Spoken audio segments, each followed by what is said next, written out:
Medium అని పెద్ద నుంచి ఊదరగొట్టారు. ఇంగ్లీష్ మీడియంలో చెప్తున్నారా భయ్? మీ సపోర్ట్ లేరు. ఇంగ్లీష్ మీడియం నుంచి ఊదరగొట్టారు కదా పొద్దున. మళ్ళీ ఇంగ్లీష్ మీడియం చదవలేరా?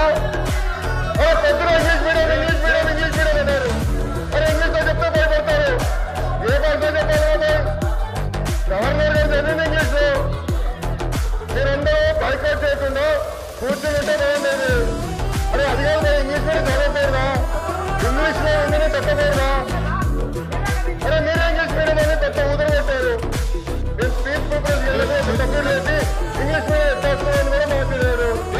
మరి ఎట్లా తెలుగు మాడితే చెప్పంటారు, ఇంగ్లీష్ మాడితే చెప్పంటారు. ఇంకే భాష మాట్లాడాలి? లోకేష్ గారు సార్ క్లియర్ గా 4వ పేజీలో to date investors have pledged investment of 6.5 lakh crores with an employment potential of 4 lakh jobs. అధ్యక్ష, ఇది మా పార్టీ విధానం, ఇది ప్రభుత్వ నినాదం. క్లియర్ గా చెప్పాను అధ్యక్ష. గవర్నర్ గారు కూడా ఇది చదివారు. దయచేసి మేడం గారు గుర్తుపెట్టుకోవాల్సిందిగా కోరుతున్నాను.